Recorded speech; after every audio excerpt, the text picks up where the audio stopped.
There's the next question. This is an interesting one. I'm curious to see what you guys say. They said, if you'd be starting a new brand tomorrow, what to look out for and what real sauce requirements can you drop? I mean, if I were to start a new brand tomorrow, it will be for sure supplements. I love everything around health niche. I mean, not necessarily supplements, but I just love supplements because of the subscription element to it.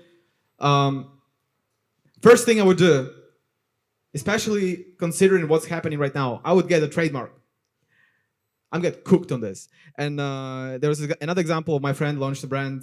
In the first week, he already got ripped. So he already somebody registered the trademark on his brand. So, but that's not like a very important thing from the growth perspective. But that's something that I got hit by in a very painful measure, and therefore I'm saying this as the first thing. But overall, if you look at TikTok Shop, you will see that every single product that appears on TikTok Shop, like you see the, I don't know, olive oregano, like odorless garlic, all these like brands that scale up, there's always a reason why they scale up. There's always a reason why they appear on the TikTok Shop in the first place. Because a lot of the people might say, oh, you go into TikTok Shop and you take the product that is already successful and you probably just like rip some ads or maybe make your own ads or maybe rebrand it, but take the same formula and just try to see what happens, which is still a good example, like a good way to do it if you want to be safe. But there is a reason why they appear on the TikTok Shop in the first place.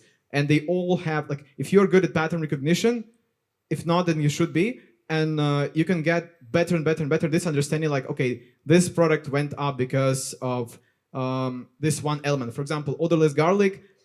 Garlic is something that is common for people, right? And odorless is something that is novel, right? So you combine familiar with novel, you put it in the supplement, and then all of a sudden it creates curiosity in the person's mind. Same thing, olive oregano. Are people familiar with oil? Yes. Oregano? I've never heard about olive oregano. So somebody decided to start scaling it and it worked.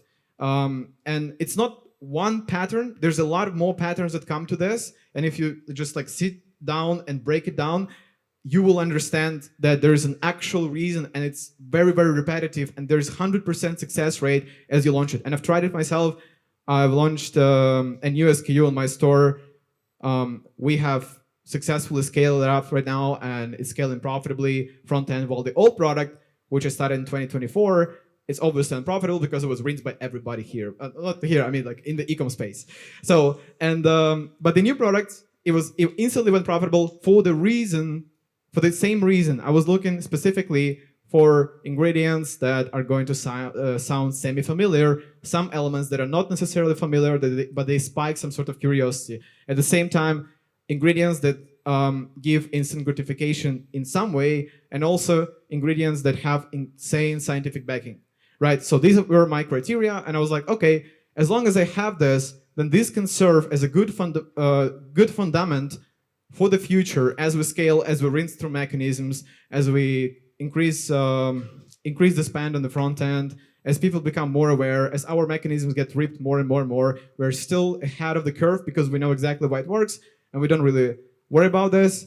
And it might sound delusional, but it's good when you are so convinced that like it's gonna work anyways, and then